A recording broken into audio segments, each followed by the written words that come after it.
Hello dear student आपां करना है चैप्टर सैकेंड है साडे कोल forces acting at a point. असीं इस चैप्टर दे विच चैप्टर का नाम है forces acting at a point. मतलब इस चैप्टर दे विच असीं की पढ़ना है कि नंबर ऑफ फोर्सिस एक पॉइंट ते एक्ट कर रही हैं। ठीक है, तुहाडे कोल एक पॉइंट ते दो फोर्सिस भी एक्ट कर सकदियां, एक पॉइंट ते तीन फोर्सिस भी एक्ट कर सकदियां। ठीक है, तुसी इस चैप्टर दे विच पढ़ना है कि एक पॉइंट ते तुहाडे कोल फोर्सिस एक्ट कर रही हैं। ठीक है, मेनली असी इस जिहड़ी हुण पढ़ांगे उहदे विच असी दो फोर्सिस नाल डील करांगे कि एक पॉइंट ते तुहाडे कोल कितनियां फोर्सिस एक्ट कर रही हैं, टू फोर्सिस एक्ट कर रही हैं। ठीक है, हाँ जी बच्चे, चैप्टर शुरू करन तो पहला है साडे कोल फर्स्ट डेफिनेशन है रिजल्टेंट फोर्स। रिजल्टेंट फोर्स बच्चे किहड़ी हुंदी है? वैसे तो तुसीं सब ने फिजिक्स च पढ़िया ही होया ये सारियां चीज़ां, फोर्सिस क्या हुंदियां। ठीक है, हुण देखो रिजल्टेंट फोर्स क्या हुंदी है।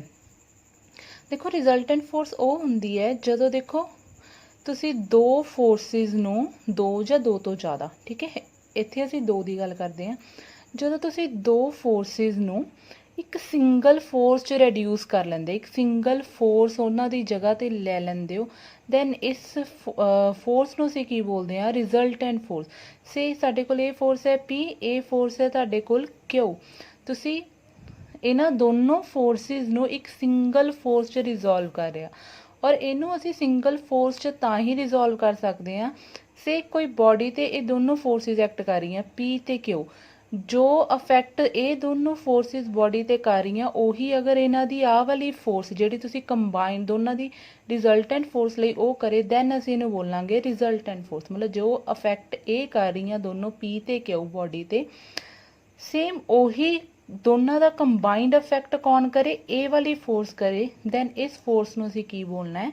Resultant force. ਸੋ ਇਹੀ ਸਾਡੀ ਡੈਫੀਨੇਸ਼ਨ ਹੈ, ਵੈਨ ਟੂ ਔਰ ਮੋਰ forces act on a rigid body then the single force, if it exists, whose effect on the body is same as the combined effect of all the given forces, is called resultant of all others। then इस force ਨੂੰ ਅਸੀਂ ਬੋਲਾਂਗੇ resultant of all others।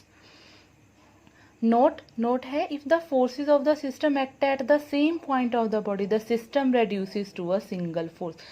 कहते अगर एक point ते forces act कर रही ਤਾਂ ਹੀ ਇਹਨਾਂ फोर्सिस ਨੂੰ ਅਸੀਂ रिजोल्व कर सकते रिजल्टेंट फोर्सिस ਨਾਲ। अगर अलग-अलग पॉइंट ਤੇ एक्ट कर रही फिर ਇਹਨਾਂ ਦਾ रिजल्टेंट नहीं लवांगे। ठीक है, ओके। नैक्सट है पैरेललोग्राम लॉ ऑफ फोर्सिस। हाँ जी बच्चे, पैरेललोग्राम लॉ ऑफ फोर्सिस भी तुसी पढ़िया होया है +1 +2 क्लासेस दे विच कि पैरेललोग्राम लॉ ऑफ फोर्स क्या हुंदा है। देखो क्या हुंदा है, ਆਪਾਂ ਡੈਫੀਨੇਸ਼ਨ ਫਿਰ ਤੋਂ ਕਰਦੇ ਹਾਂ। If two forces acting at a point be represented in magnitude and direction by two adjacent side of a parallelogram. ਦੇਖੋ ਪੈਰਲੋਗ੍ਰਾਮ ਲਈ ਤੁਸੀਂ ਇੱਕ ਪੈਰਲੋਗ੍ਰਾਮ ਲਈਏ। ਠੀਕ ਹੈ, ਕਹਿੰਦੇ ਜੇਕਰ ਦੋ forces, if two forces acting at a point, ਅਗਰ ਦੋ ਫੋਰਸਿਸ ਐਕਟ ਕਰ ਰਹੀਆਂ ਹੋਣ ਇੱਕ ਪੁਆਇੰਟ ਤੇ ਔਰ ਦੋਨੋਂ ਫੋਰਸਿਸ ਨੂੰ ਰਿਪਰੈਜ਼ੈਂਟ ਮੈਗਨੀਟਿਊਡ ਤੇ ਡਾਇਰੈਕਸ਼ਨ ਵਿੱਚ ਕੀ ਕੀਤਾ ਹੋਇਆ? ਪੈਰਲੋਗ੍ਰਾਮ ਦੀਆਂ ਸਾਈਡ ਨੂੰ। मतलब कि तुसी एक पैरेललोग्राम लई OACB, ठीक है, ਇਹਦੀਆਂ ਦੋ ਸਾਈਡਸ ਲਈਆਂ OA ਐਂਡ OB। ਜਿਹੜੀ ਤੁਹਾਡੀ ਫੋਰਸ P ਹੈ ਉਹ ਰਿਪਰੈਜ਼ੈਂਟ ਕਰ ਰਹੀ ਹੈ completely in magnitude and direction. Magnitude ਮਤਲਬ OA ਮੈਗਨੀਟਿਊਡ ਵਿੱਚ ਵੀ ਕਿਹਦੇ ਇਕੁਅਲ ਹੈ? P ਫੋਰਸ ਦੇ ਇਕੁਅਲ ਹੈ। ਠੀਕ ਹੈ, ਇਹਦਾ ਮਤਲਬ P ਫੋਰਸ ਦਾ ਮੈਗਨੀਟਿਊਡ ਕੀ ਹੈ? OA ਹੈ, ਮਤਲਬ ਇਹਦੀ ਲੈਂਥ OA ਹੈ ਤੇ ਡਾਇਰੈਕਸ਼ਨ ਵੀ ਕੀ ਹੈ? O2A ਹੈ। Represent in magnitude and direction by the two adjacent side, ਤੇ OB ਨੂੰ ਕਰਨਾ ਰਿਪਰੈਜ਼ੈਂਟ ਕੀਤਾ Q ਨਾਲ। ਇਹਦਾ ਮਤਲਬ ਇੱਥੇ OB ਸਾਡੇ ਕੋਲ ਕੀ ਹੈ? Q। ਤੁਸੀਂ ਪੈਰਲੋਗ੍ਰਾਮ ਦੀ ਦੋਨੋਂ ਐਡਜੈਸੈਂਟ ਸਾਈਡਸ ਨੂੰ ਦੋ ਫੋਰਸਿਸ ਨਾਲ ਰਿਪਰੈਜ਼ੈਂਟ ਕਰ ਲਿਆ। ਠੀਕ, their resultant will be completely represented by the diagonal of the parallelogram through that point. Then दोनों का जो रिजल्टेंट लाई करेगा वो की करेगा? पैरलोग्राम के डायगनल के अलॉन्ग। मतलब इत्थे तुहाडा जिहड़ा इन्हां फोर्सिस का रिजल्टेंट आर है वो किहदे अलॉन्ग लाई करेगा? OC। OC is diagonal of parallelogram OABC। ये है तुहाडा पैरलोग्राम ला कि अगर दो forces adjacent side of parallelogram ते लाई कर रही हैं, दैन इन्हां दोनों फोर्सिस का जिहड़ा रिजल्टेंट है वो कित्थे लाई करेगा? Along the diagonal. ठीक है बच्चे, नैक्सट है साडा first article very important article resultant of two given forces acting at a point. असी रिजल्टेंट दो गिवन फोर्सिस का रिजल्टेंट निकालना, दोनों फोर्सिस एक पॉइंट ते एक्ट कर रही हैं, मतलब इत्थे असी रिजल्टेंट की वैल्यू निकालांगे। हुण देखो रिजल्टेंट का मैगनीट्यूड भी होएगा, डायरैक्शन भी होएगी। हुण असी आर रिजल्टेंट निकालना है, ठीक है। तुहानूं कुछ पेपर दे विच सीधा आर्टिकल इदां भी आ सकदा, resultant of two given forces acting at a point, और इदां आएगा find the magnitude and direction of resultant of two forces acting at a point at an angle alpha.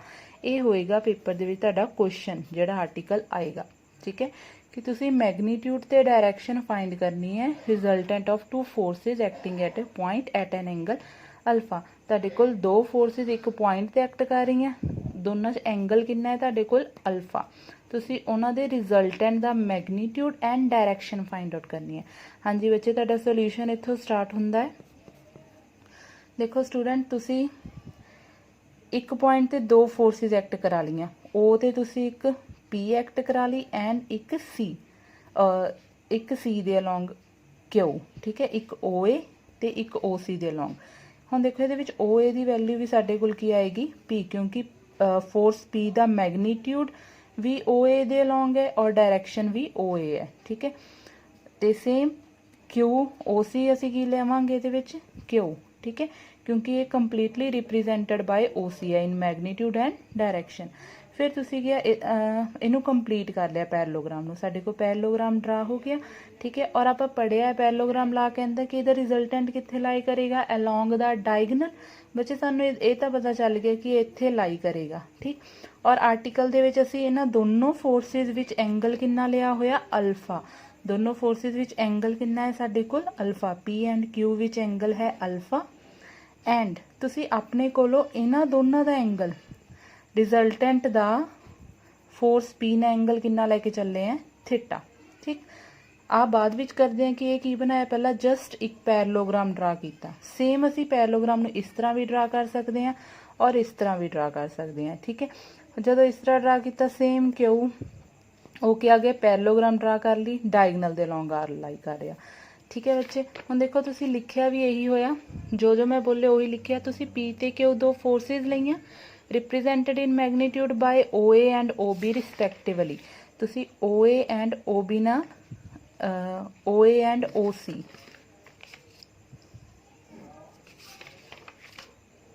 Sorry बच्चे इत्थे बी लिख लो, ओ ए एंड ओ बी नाल असी represent किया, ठीक है।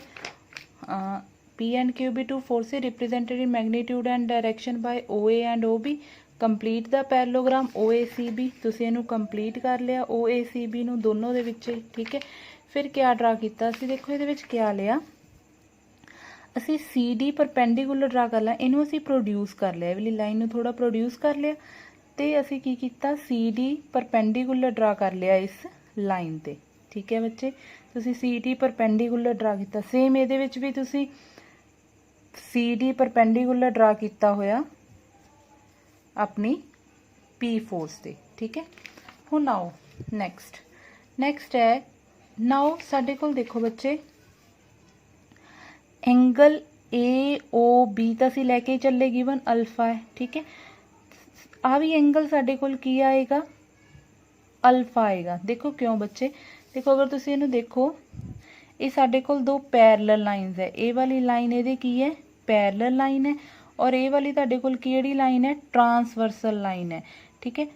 ये दोनों पैरेलल लाइन, ये ट्रांसवर्सल लाइन। और तुहानूं पता है कि अगर कोई दो लाइन्स पैरेलल होन, ठीक है, अगर दो लाइन साडे को पैरेलल होन, टू लाइन्स आर पैरेलल, ये ट्रांसवर्सल लाइन होवे तां ये वाले दोनों एंगल्स की हुंदे ने इक्वल हुंदे ने। सेम सिमिलरली ए वाले दोनों एंगल्स भी नीचे वाले की हुंदे ने इक्वल हुंदे ने, ठीक है। और इन्हां दोनों का सम कितना आंदा है 180। ये दोनों कोरेस्पोंडिंग एंगल होने करके इक्वल हुंदे और इन्हां दोनों का सम आंदा है 180। हुण देखो तुसीं इत्थे भी साडे कोल ये दो लाइन्स ने पैरेलल लाइन्स, ये दोनों लाइन्स ने पैरेलल लाइन, ए वाला एंगल और ए वाला एंगल दोनों किहड़े एंगल ने कोरेस्पोंडिंग एंगल, ठीक है। चाहे तुसीं इहनूं इस तरह घुमा के भी देख सकते हो, ए वाला एंगल और ए वाला एंगल दोनों कॉरेस्पॉन्डिंग एंगल है, आ ट्रांसवर्सल लाइन जा रही है, ਇਹਦਾ मतलब ये दोनों एंगल्स की होणगे इक्वल। अगर आ अल्फा है तो ए भी की आएगा साडे कोल अल्फा आएगा। ठीक, सिमिलरली ਇਹਦੇ ਵਿੱਚ भी साडे कोल इदां ही आएगा। ठीक है, अगर साडे कोल ए वाला अल्फा है, ठीक है, देखो ए वाला तुहाडे कोल अल्फा है तो आ वाला साडे कोल कितना आएगा, देखो दोनों इंटीरियर एंगल है, सम ऑफ इंटीरियर एंगल कितना होएगा 180। जे तुहाडे कोल आ अल्फा है तो साडे कोल कितना होएगा 180 माइनस अल्फा। ए वाला एंगल तुहाडे कोल होएगा 180 डिग्री माइनस अल्फा। ठीक है, इदां इहदा अंदरला होएगा 180 डिग्री माइनस अल्फा। ठीक है, आओ ताई उन्होंने लिखिया CAD साडे कोल अल्फा हो सकता जां 1, आ फिगर 1 दे लई है, आ फिगर तुहाडे कोल 2 दे लई है 180 माइनस अल्फा। नाउ हुण देखो तुसीं फाइंड की करना, magnitude and direction of the resultant of forces. देखो बच्चे रिजल्टेंट दा मैगनीट्यूड तो आ जाएगा अगर तुसीं आवली ट्रायंगल लैके चलो ODC, अगर असीं ट्रायंगल लैके चलिए OCD। देखो बच्चे आ तुहाडे कोल परपेंडिकुलर, ये तुहाडे कोल किहड़ी ट्रायंगल बनी, right angle triangle. Right angle triangle दा सानू पता पाइथागोरस थ्योरम की कहंदी है, तुहाडे कोल आ जाएगा OC square equals to OD square plus DC square, यही बन जाएगा ना। इत्थों तुहाडे कोल R दी OC तुहाडे कोल है R। ठीक है, सो इत्थे तुहाडे कोल R दी वैल्यू आ जाएगी पाइथागोरस थ्योरम लगा के, बट तुहाडे कोल ना तो OD दी वैल्यू है और ना ही CD दी वैल्यू है। सो तुसी की निकालना है इत्थे OD ते CD दी वैल्यू निकालनी है। ठीक है बच्चे, R दी वैल्यू निकालन दे लई सानू OD ते CD दी वैल्यू निकालनी पैनी है। सो फर्स्ट असी OD दी वैल्यू निकाल रहे हैं। हाँ जी बच्चे, असी OD नू की लिख सकते हैं OA प्लस AD। सो यही लिखिया होया, असी OD नू लिखिया होया OA प्लस AD। ठीक है, OD है साडे कोल OA प्लस AD। हुण देखो बच्चे सानू OA दी वैल्यू तो पता है कितनी है। ठीक है, OA साडे कोल कितना है, OA दी वैल्यू तो साडे कोल है P। ठीक है, असी OD नू लिखिया होया OA प्लस AD। ठीक है, OA दी वैल्यू तो अपने कोल है P प्लस साडे कोल AD दी वैल्यू नहीं है। सो AD दी वैल्यू असी राइट एंगल ट्रायंगल तो निकालांगे किहड़ी ADC। ठीक है, असी ADC ट्रायंगल ले ली ADC, सानू आ एंगल पता है अल्फा। हाँ जी बच्चे, असी निकालनी है AD दी वैल्यू। AD दी वैल्यू सानू असी देखो डायरैक्ट निकाल सकते हैं। सानू देखो जिहड़ी वैल्यू पता है AD दी वैल्यू असी निकालनी है, डिवाइड कर लांगे जिहदी वैल्यू पता है AD अपॉन AC, जां असी इत्थे कर सकते हैं जिहड़ी AD नू AC नाल डिवाइड करता AC नाल मल्टीप्लाई, जिहड़ी सानू साइड नोन है। ठीक है, इत्थों असी AD अपॉन AC दी वैल्यू कितनी निकाल लई कॉस अल्फा। ठीक है, सो इत्थे साडे कोल AC दी जगह असी इहदी वैल्यू निकाली, AD की आ गया, AC उधर चला गया, AC कॉस अल्फा, AD दी वैल्यू की आ गई Q कॉस अल्फा। अगर तुसी आ चीज़ नहीं भी लिखदे AD अपॉन AC स्टैप छड्ड भी दिंदे हो तो इत्थों डायरैक्ट स्टैप ये बन जाता है OA दी वैल्यू है P प्लस AD दी वैल्यू साडे कोल की आई Q कॉस अल्फा। वो किद्दां निकाली तुसी इस ट्रायंगल तो, तुसी जिहड़ी साइड नहीं तुहानूं पता असी निकालनी वैल्यू, देखो बच्चे इत्थे AD दी है, AD उपर रख लिया, जिहड़ी नोन है तुहानूं AC पता है Q, AC नाल डिवाइड करदा, सानूं पता है AD अपॉन AC, AD साडे कोल है बेस और ये साडे कोल की है हाईपोटेन्यूज। बेस अपॉन हाईपोटेन्यूज क्या हुंदा है कॉस अल्फा। सो AD साडे कोल की आ गया AC कॉस अल्फा, AC है Q।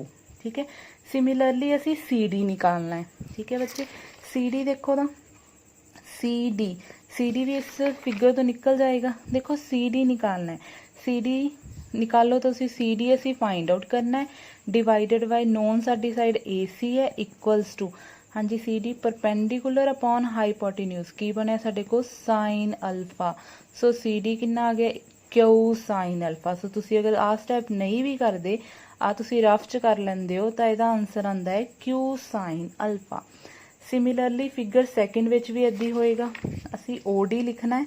OD बच्चे किद्दां लिख सकते हैं OA माइनस DA, फिर DA तुसी इस फिगर तो निकाल लोगे। ठीक है, हुण देखो साडे कोल इदां ही साडे कोल इस फिगर 2 ले भी OD और CD दी वैल्यू आ जाएगी। हुण देखो इन बोथ दा फिगर साडे कोल OD दी वैल्यू आई P plus Q cos alpha, CD दी वैल्यू आई Q साइन अल्फा। ठीक है, और सानू पता सी R स्क्वायर किद्दां निकालना है OC स्क्वायर आर स्केयर साडे कोल यही है ना, O C square equals to O D square plus C D square.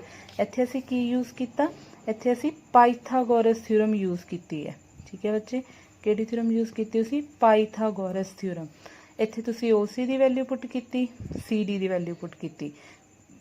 ओ सी की हुंदा पी स्केयर, इत्थे फॉर्मूला लाता ए प्लस बी दा whole square, A square plus B square plus 2ab plus Q square sine square alpha आ गया साडे कोल। सो साडे कोल की बनिया नैक्सट, साडे कोल आर स्केयर दी वैल्यू ए बन गई। ठीक है, यही तुहाडा की है magnitude and magnitude of the resultant, यही तुहाडे क्वेश्चन विच यूज़ होएगा। ठीक है बच्चे, जो तुसीं क्वेश्चन करोगे आ रिजल्ट यूज़ होएगा, सो इनू याद रखना है। ठीक है, सेम हुण असीं इहदी डायरैक्शन निकालनी है। हाँ जी बच्चे, डायरैक्शन निकालण दे लई, डायरैक्शन मतलब असीं थीटा निकालना है, टैन थीटा। हाँ जी बच्चे, आ वाली पूरी डायग्राम विचों टैन थीटा निकालना है असीं।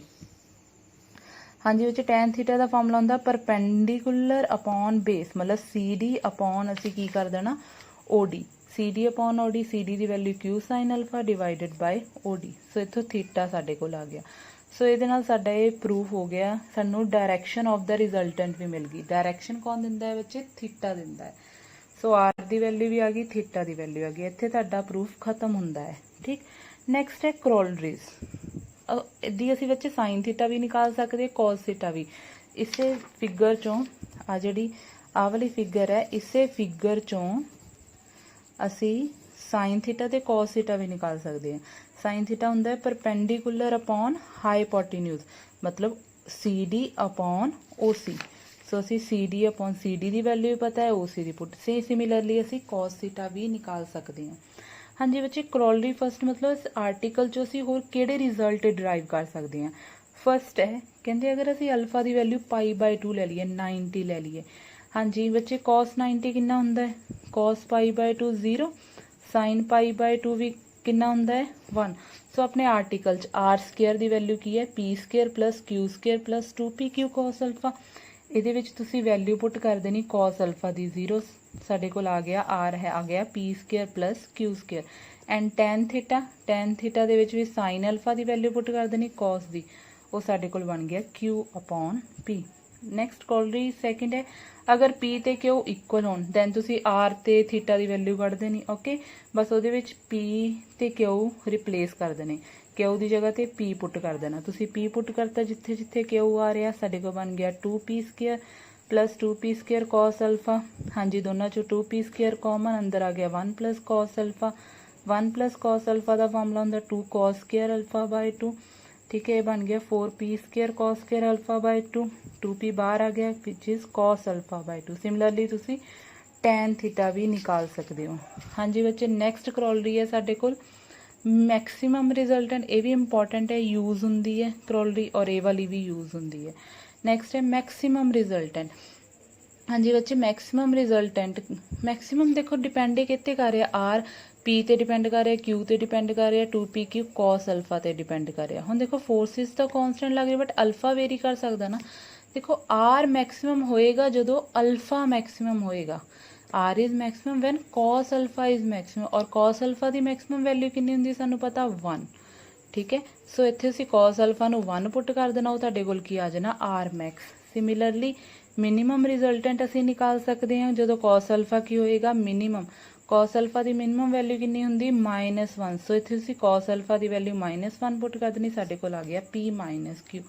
सो बच्चे याद भी रखना है कि मैक्सीमम रिजल्टेंट की वैल्यू होंगी p प्लस क्यू, मतलब फोर्सिस नू ऐड कर देंगे और मिनीमम रिजल्टेंट फोर्सिस नू सबट्रैक्ट कर देंगे हैं। सबट्रैक्शन विच याद रखना वड्डी चों ग्रेटर फोर्स चों लोअर फोर्स माइनस करनी। ठीक है बच्चे, ओके, थैंक यू।